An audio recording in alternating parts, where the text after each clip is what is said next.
8월 24일 교회 소식입니다. 오늘 예배에 참석하신 모든 분들을 주님의 이름으로 환영하고 축복합니다. 우리 밝은 교회는 성경적인 교회인 신약교회 회복을 위해 영혼을 구원하여 제자 삼는 삶을 교회의 존재 목적으로 품고 있습니다. 오늘 예배를 통해서 구주이신 예수님을 만나시고 하늘의 복 많이 받으세요. 2025년 사역 표어입니다. 다 같이 읽겠습니다. 시작. 주님과 우리가 함께 가면 길이 열립니다. 하반기 삶공부 시간과 장소를 정해주세요. 기간은 8월 24일부터 30일 오후 6시이고 과목은 생명의 삶, 생명 언어의 삶, 확신의 삶, 통독의 삶입니다. 담당은 최병기 목자입니다. 예배 회복이 신앙의 회복입니다. 주일 연합 예배, 로마서 시리즈 20, 꼭 다시 오실 그날, 재림. 수요 예배, 일상 영성의 삶 8, 일상이 일생이다. 설교 동영상을 보며 말씀의 삶을 살려고 노력합니다. 설교 동영상으로 VIP와 결석한 목원들을 섬깁니다. 돕는 기도 부탁드립니다. 예배 회복이 신앙의 회복임을 깨닫고 기쁨으로 참여하도록 도와주시옵소서. 주님, 일상 묵상을 통하여 주님과 동행하는 삶을 살도록 도와주시옵소서. VIP를 천국으로 인도하는 일상 전도의 삶을 살도록 도와주시옵소서. 일상 속에서 성령님의 이끄심을 경험하며 살도록 도와주시옵소서. 주님, 지금은 우리가 기도해야 할 타이밍입니다. 정시 기도의 삶을 살아가도록 도와주시옵소서. 교회 청소 섬김 목장입니다. 8월 23일은 도마게티 목장, 8월 30일은 대학원 목장에서 섬겨주시겠습니다. 교회 중식 섬김 목장입니다. 8월 24일은 주사랑 목장, 8월 31일은 용인 목장에서 섬겨주시겠습니다. 항상 교회를 섬기시는 밝은 교회 가족들이 자랑스럽습니다. 암송 구절입니다. 로마서 13장 12절 말씀. 다 같이 읽겠습니다. 시작. 밤이 깊고 낮이 가까이 왔습니다. 그러므로 우리는 어둠의 행실을 벗어버리고 빛의 갑옷을 입읍시다. 로마서 13장 12절 말씀. 아멘.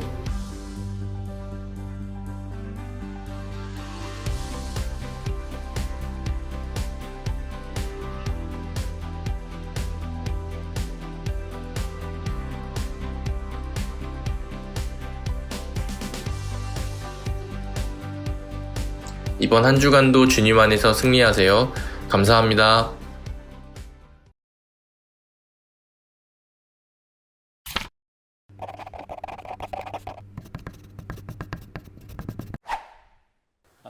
지난주에 어느 권사님하고 통화를 하게 됐어요. 병원에 입원하고 계셔서 면회가 되지 않고 그래서 통화를 하게 됐는데 그런 말씀을 하시더라고요. 목사님, 저 이번에 천국 가는 줄 알았어요. 이번에는 정말 천국 가는 줄 알았다는 거. 그래서 제가 그 얘기를 듣고 참 마음이 뭉클했습니다. 그런데 그 얘기를 듣고 난 다음에 제가 생각해 보니까 그 권사님에게 있어서 그 말이 두 가지의 내용이다라는 생각이 들었어요. 하나는 진짜 천국 가고 싶으시겠다라는 생각하고, 또 하나는 좀 더 살았으면 좋겠다라는 생각이 같이 있다는 것을 알게 됐어요. 우리가 이 세상을 살다 보면 언젠가는 주님 앞에 서게 되는 날이 있죠. 그게 개인의 죽음으로 우리가 하나님 앞에 서게 됩니다. 또 하나는 예수님이 재림하시면 우리가 하나님 앞에 서게 됩니다. 그러니까 둘 중에 하나는 우리가 경험하게 될 텐데, 그때 주님께서 우리에게 하시는 말씀이 있지 않겠습니까? 그 말씀이 우리에게는 칭찬이 되었으면 좋겠고, 또 우리가 이 땅에서 수고하고 애쓴 것이 인정이 되었으면 좋겠다라는 생각을 합니다. 그런데 우리가 재림을 생각할 때 우리에게 불편한 것이 있습니다. 그것은 뭐냐면 이단들 때문입니다. 이단들이 재림을 왜곡시키고 이단들이 예수 그리스도의 재림을 잘못 알리는 바람에 많은 사람들이 재림이라는 단어를 사용하기를 꺼려하고, 재림이 분명히 있는데, 예수님이 분명히 다시 오시는데 그것을 우리가 좀 등한시한다라는 생각을 하게 됩니다. 이단들이 많이 있는데 그 중에 시한부 종말론이라 해서 날짜를 정해놓고 그날 오신다 라고 했던 원조격인 한 사람이 있는데 윌리엄 밀러라는 사람입니다. 이 사람은 침례교회 목사였는데 어느 날 성경을 보다가 갑자기 깨달아진 거예요. 예수님 다시 오시나? 그래서 성경을 자기 나름 계산해 보니까 1844년 8월 21일 날 예수님이 다시 오신다는 것을 혼자 깨달은 거예요. 그리고 성도들에게 말합니다. 예수님이 그날 온다. 그랬더니 성도들이 또 이 목사님하고 신뢰관계가 있으니까 진짜 그런가 보다라고 예수님의 재림을 기다리게 됩니다. 근데 그날 왔을까요? 안 왔습니다. 그랬더니 날짜를 바꿉니다. 10월 22일 날 오신다. 그래서 성도들이 또 믿었습니다. 이것이 5번이나 진행됩니다. 근데 한 번도 맞은 적이 없습니다. 그리고 성도들이 대실망을 하고 수많은 성도들이 교회를 떠나고 신앙을 떠났습니다. 시한부 종말론, 우리에게도 익숙한 이야기일 수도 있고 여러분들이 모를 수도 있습니다. 여호와 증인을 만든 이 단체를 만든 사람이 찰스 테이즈 러셀이라고 하는 사람입니다. 이 사람이 여호와 증인을 만들었거든요. 근데 이 사람도 예수님이 재림했다라고 주장했습니다. 1918년도에 예수님이 이미 재림했다라고 말했던 사람입니다. 그리고 수많은 사람들이 그 말에 속아서 지금도 여호와 증인으로 살고 있고 예수님의 재림 후에 1000년 동안 이 세상이 지상에서 천국이 유지될 거다. 그 여호와 증인들은 우리가 말하는 하늘 천국 안 믿습니다. 이 땅 지상 천국 믿습니다. 그래서 1000년 이후에 이 세상은 종말이 온다라고 주장하고 있습니다. 수많은 사람들이 재림에 대해서 말을 하고 있고 그 말에 사람들은 속고 있습니다. 제7일 안식 예수 재림교라고 우리가 보통 안식교라고 말하는 이 교회는 앨런 G. 화이트라고 하는 여인으로부터 시작됐는데 이 여인이 누구에게 영향을 받았냐면 조금 전에 우리가 봤던 윌리엄 밀러라고 하는 침례교 교회 목사의 영향을 받았습니다. 그래서 안식교도 1844년 10월 22일 날 재림이 있다라고 외쳤습니다. 그래서 수많은 사람들이 앨런 G. 화이트를 따라갔습니다. 지금도 안식교는 이 여인이 선지자라고 믿습니다. 성경의 말씀과 더불어서 이 여인이 했던 설교와 강의를 지금도 믿고 있습니다. 근데 예수님은 오시지 않았습니다. 수많은 사람들이 재림을 외쳤습니다. 이제 더 나아가서 통일교를 만든 문선명 이 사람은 자기가 재림 예수라고 외쳤습니다. 그리고 수많은 사람들이 이 사람을 따라갔습니다. 우리나라에서도 통일교에 빠진 사람들이 굉장히 많고 미국과 일본에는 더 많습니다. 자기가 재림 예수라고 말했습니다. 근데 이 사람이 누구에게 김명문이라는 사람한테 영향을 받았고 그 사람이 이렇게 주장했어요. 성경에 첫 번째 아담이 있고 두 번째 아담이 자기고 세 번째 아담이 문선명이고 네 번째 아담이 있습니다. 문선명이 죽고 난 다음에 아들, 세 번째 아들 문현진입니다. 자기가 네 번째 아담입니다. 자기는 이제 아버지를 대를 이어서 재림 예수라가 됐는데 또 어머니가 또 난립니다. 한학자가 나는 독생녀다. 그래가지고 또 나타났습니다. 그래서 참 어머니 가평에 있잖아요. 그 궁전이 재림과 관련돼서 왜곡된 일들을 사람들에게 말하고 사람들을 현혹하고 믿음에서 떠나게 만들고 있습니다. 더 나아가서 다미선교회를 만들었던 이장님이라고 하는 목사는 1992년 10월 28일 자정에 예수님이 재림하신다. 흰 옷을 입고 오신다. 그래서 자기들도 다 흰 옷을 입고 흰 양발에 흰 신발 신고 어떤 분은 고무신 신고 왔더라고요. 그게 우리나라뿐만 아니라 전 세계에 방영이 됐습니다.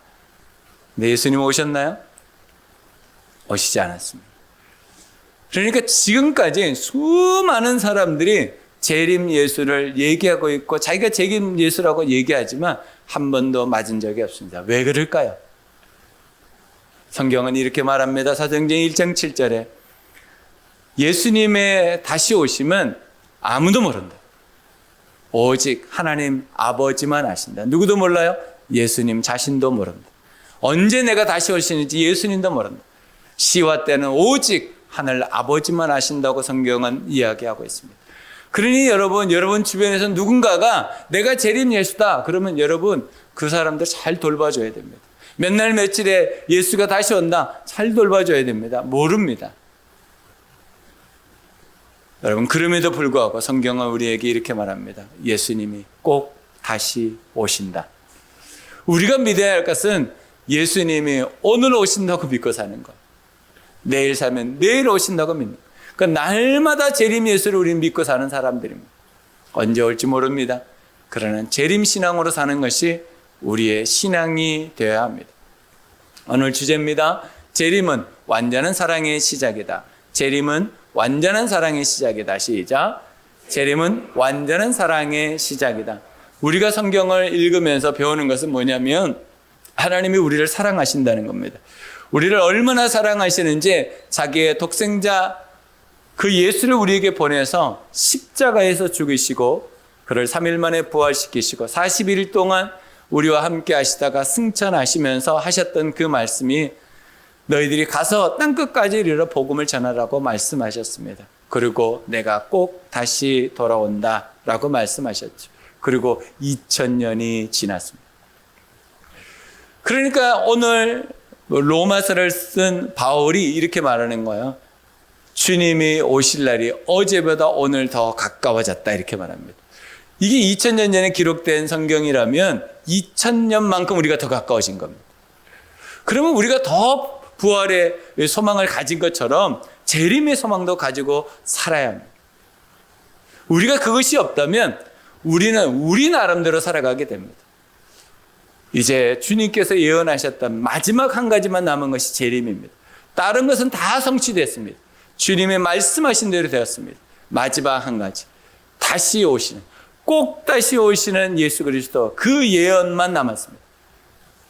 앞에 예언들이 다 이루어졌다면 마지막 재림도 이루어지지 않겠습니까? 재림은 완전한 사랑의 시작입니다. 지금은 우리가 완전한 사랑을 느끼지 못합니다. 그분이 완전하지 않아서가 아니라 우리가 부족했습니다. 그분의 사랑을 완전히 우리가 경험할 수 없습니다. 그러나 재림의 그날이 되면 완전한 사랑을 경험하게 될 것입니다. 여러분 삶 가운데 재림 신앙으로 날마다 하나님 앞에서 살아가시기를 주님의 이름으로 축복합니다. 시대를 분별하는 능력을 가지라고 바울은 로마인들에게 이렇게 말합니다. 여러분은 지금이 어느 때인지 압니다. 잠에서 깨어나야 할 때가 벌써 되었습니다. 지금은 우리의 구원이 우리가 처음 믿을 때보다 더 가까워졌습니다. 점점 가까워지고 있는 거죠. 시간대로 본다면 어제보다 오늘이 더 가깝습니다. 그러니 우리가 가져야 될 신앙은 더 큰 믿음이 필요한 것이죠. 주님 앞에 섰을 때 주님이 뭐라고 말씀하실까? 우리는 1년 후 계획도 가지고 있습니다. 어떤 면에서는 5년, 10년 후 계획도 있습니다. 그런데 주님이 내일 오신다면 그거 무슨 소용이겠습니까? 주님이 오시는 날을 기대하고 있는 사람들이 많이 있습니다. 왜 그럴까요? 고통 가운데 있는 사람들은 주님이 오늘 오셨으면 좋겠다라고 말합니다. 내일 잠에서 깨어나는 것이 너무나 두려운 사람들. 그 고통이 얼마나 심하고 어려우면 내일 눈을 뜨지 않기를 소원하는 사람들이 얼마나 많이 있는지 모릅니다. 빛에 허덕이는 사람들. 내일 또 빛독촉이 될 텐데 내일이 안 왔으면 좋겠다. 그리고 오늘 세상이 끝났으면 좋겠다. 그런 사람들도 있습니다. 여러분 우리는 수많은 이유로 오늘이 마지막이었으면 좋겠다라고 하는 사람들이 굉장히 많이 있습니다. 그러나 우리가 정할 수 없습니다. 그러니 우리가 어떻게 살아야 되겠습니까? 이 시대를 분별하여서 재림 신앙으로 살아가야 한다는 것입니다. 재림의 날은 어떤 날입니까? 심판의 날입니다. 예수님이 처음 오셨을 때는 구원의 날이었습니다. 그러나 예수님이 다시 오시는 날은 심판의 날입니다. 마태복음 25장 31절로 33절입니다.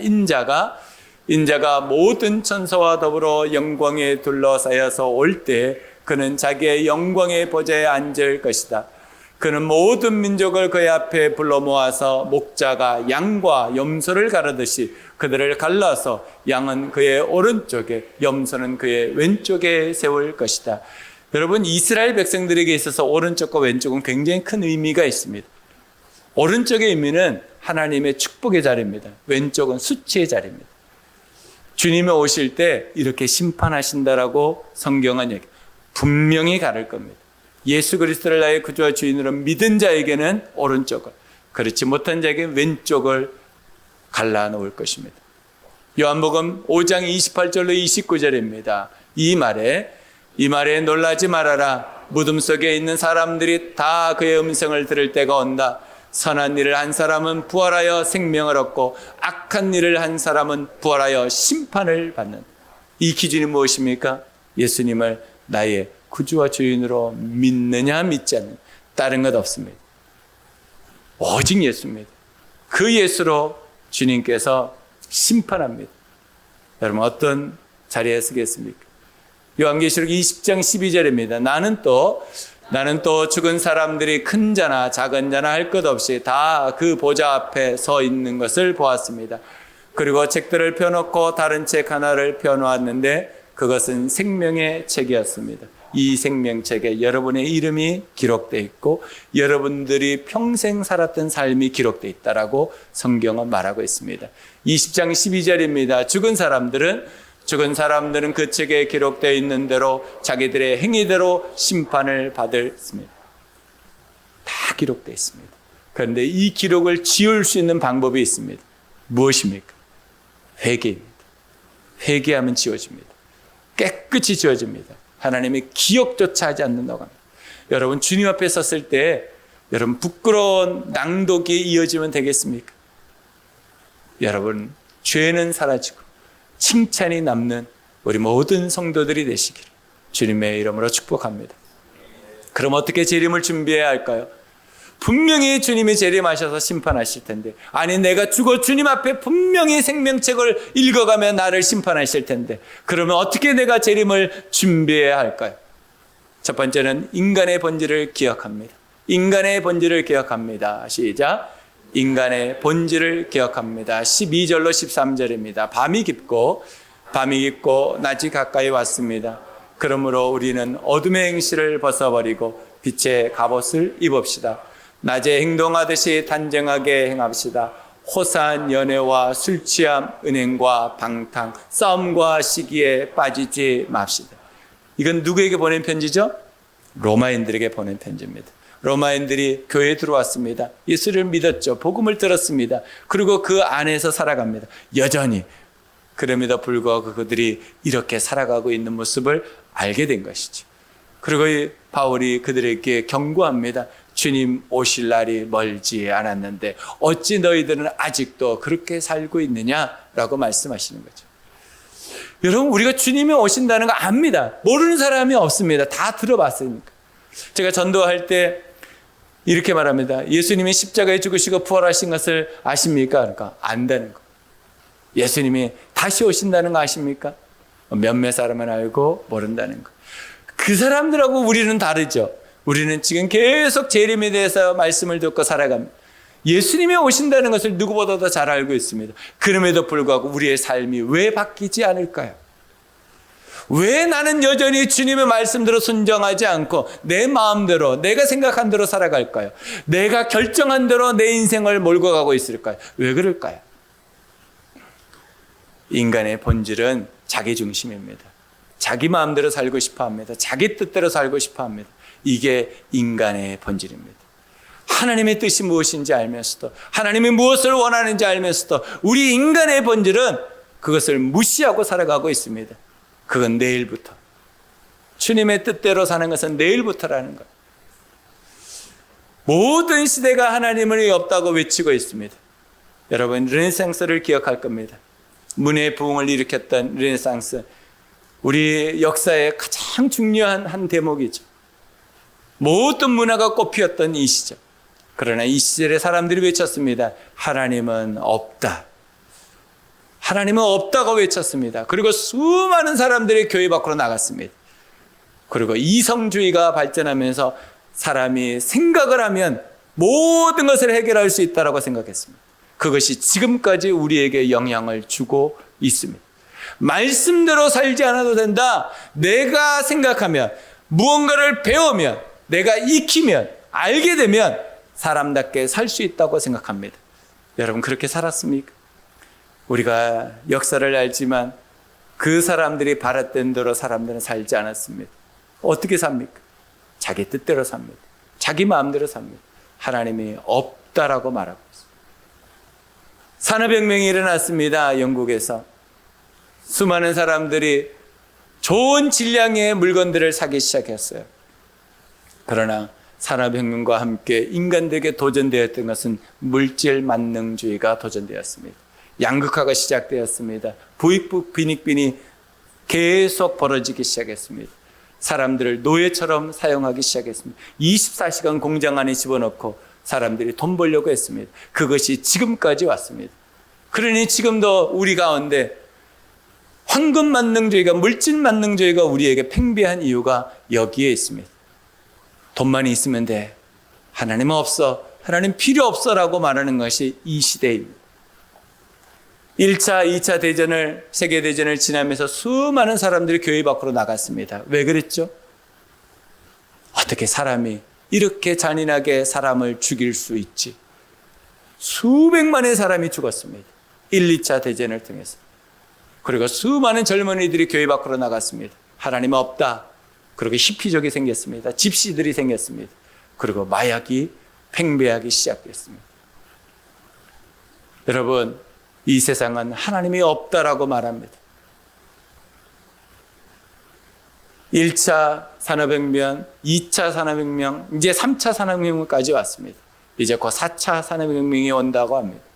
로봇이 인간을 대체하는 시대가 오고 있습니다. 그러면서 사람들은 외칩니다. 하나님 없다. 인간이 다 할 수 있다는 것입니다. 하나님이 없다라고 외치는 시대가 점점 커지고 있습니다. 점점 목소리가 높아지고 있습니다.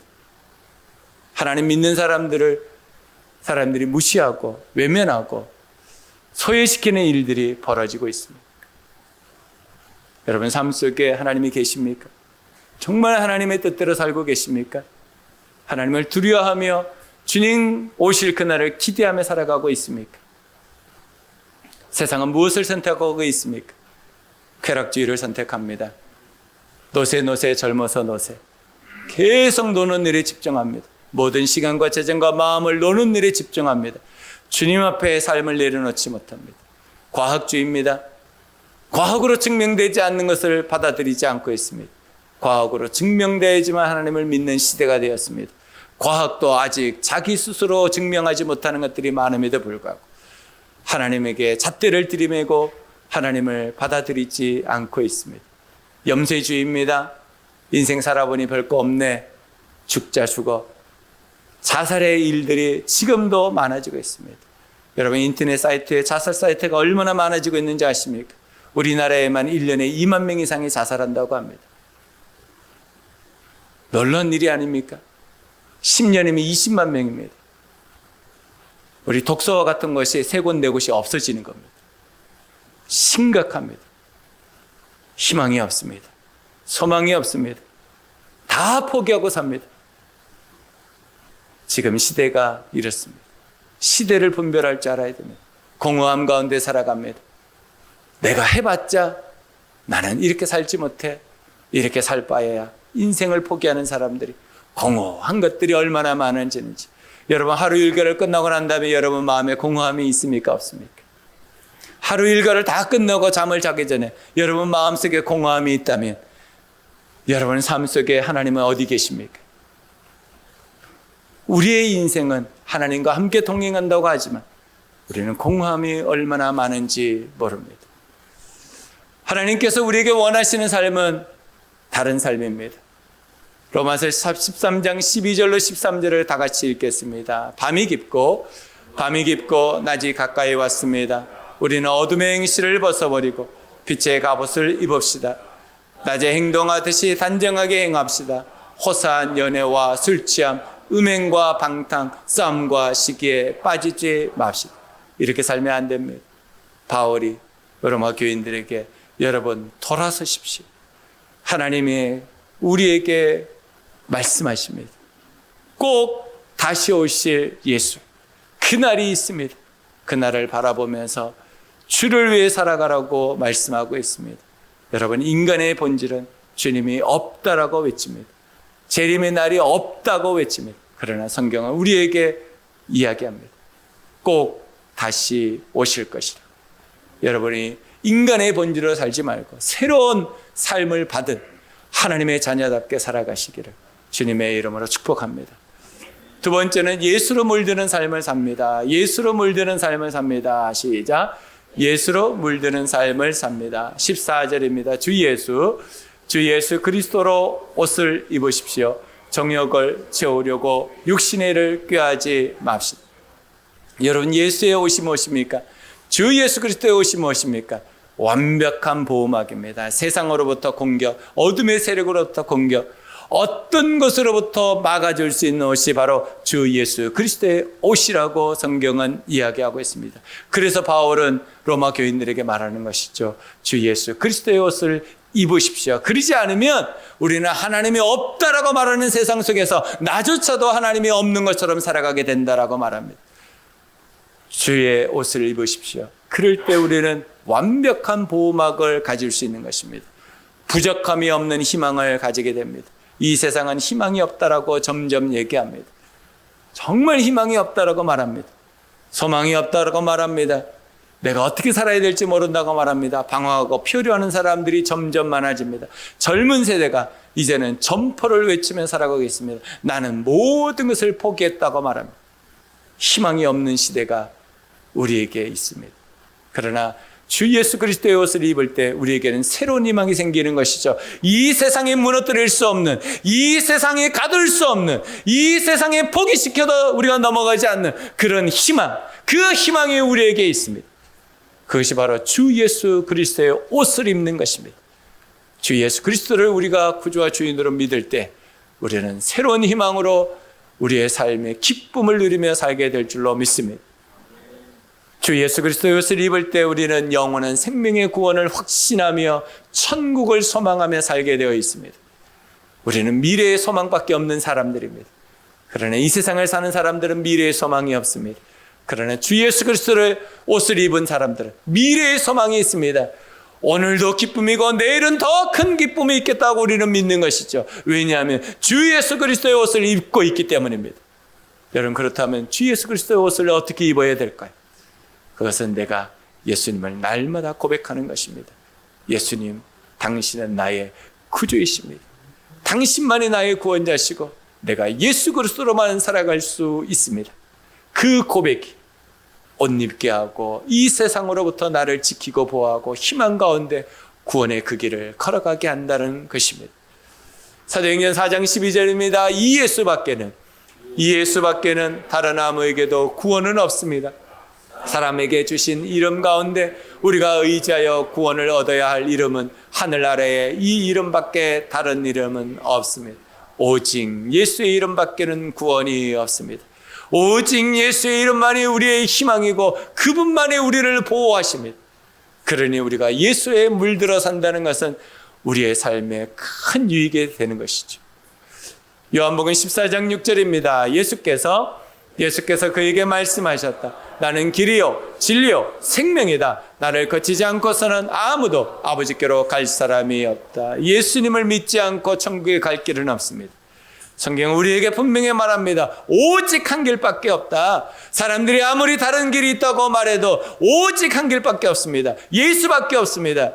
예수 그리스도로만 우리는 천국 갈 수 있습니다. 그분을 믿고 있을 때 예수님이 언제 오시든지 우리는 그분을 환영할 수 있는 것입니다. 여러분, 예수 그리스도를 구주와 주인으로 믿어가시기를 주님의 이름으로 축복합니다.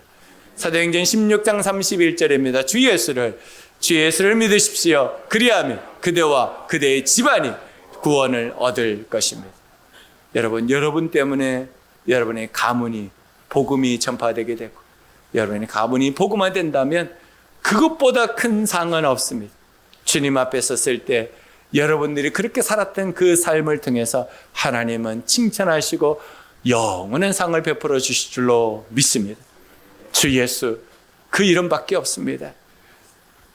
심판과 구원은 동시에 일어난다고 말합니다.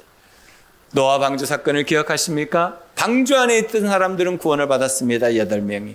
그 동물들도. 근데 방주 밖에 있었던 모든 사람들, 숨쉬는 모든 생물들은 다 죽었습니다. 예수 안에 있는 자들은 구원을 받습니다. 근데 예수 밖에 있는 자들은 심판을 받습니다. 여러분 어떻게 살아야 할까요? 모세의 홍해를 기억하십니까? 홍해를 건넜던 사람들, 그리고 홍해 안에 들어갔던 사람들, 똑같이 들어갔지만 한 이스라엘 백성들은 나왔지만 이집트 사람들은 그 안에서 다 죽었습니다. 그 홍해라고 하는 그 바다에 동시성이 있는 것이죠. 어떤 사람들은 구원을 받고 어떤 사람은 심판을 받는 것입니다. 여러분, 주 예수를 믿는 자에게는 구원이 있습니다. 주 예수를 믿지 않는 자는 구원이 없습니다. 우리가 정한 것이 아닙니다. 하나님이 정하셨습니다. 그러니 여러분, 다시 내가 예수 그리스도가 나의 구주 주인이 되시도록 여러분들이 예수님을 구주 주인으로 꼭 영접하시고 살아가시기를 다시 한번 부탁을 드립니다. 재림의 날, 이날 되면 기회가 없습니다. 기회는 오늘입니다. 정말 내가 예수님을 나의 구주 주인으로 믿는 그 삶은 오늘이 우리에게 마지막일 수 있습니다. 그러니 여러분 꼭 예수님을 믿으시고 예수님으로 말미암아 천국을 소망하며 살아가시기를 주님의 이름으로 축복합니다. 데살로니가전서 5장 2절입니다. 주님의 날이 밤에 도둑처럼 온다는 것을 여러분은 자세히 알고 있습니다. 무엇처럼 와요? 도둑을 알리고 옵니까? 다 잠든 사이에 아무도 모를 때, 생각지도 못할 때 그때 오십니다. 그러니 우리가 항상 깨어 있어야 되지 않겠습니까? 그러니 우리가 일상 영생의 삶을 사는 것은 너무나 마땅하고 올바른 일이고 해야 할 일인 것입니다. 날마다 기도의 삶을 살아야 되며 주의 말씀을 묵상하는 삶은 누가 시켜서가 아니라 당연히 도둑처럼 오시는 그날을 기대한다면, 정말 믿는다면 우리가 일상 영생의 삶을 살아야 하는 것이죠. 데살로니가전서 5장 6절로 9절입니다. 그러므로 우리는 다른 사람들처럼 잠자지 말고 깨어 있으며 정신을 차립시다. 잠자는 자들은 밤에 자고 술에 취하는 자들도 밤에 취합니다.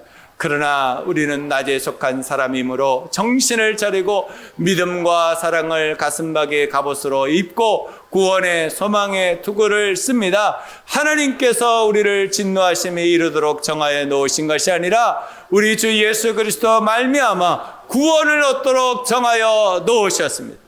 그러니 여러분 믿음, 소망, 사랑을 가지고 살아야 됩니다. 정말 여러분 이 날이 꼭 옵니다. 이 날 주님 앞에 칭찬받는 우리 모든 성도들이 되어서 영원한 상 받는 재림의 날이 되시기를 주님의 이름으로 축복합니다. 기도하겠습니다. 눈을 감고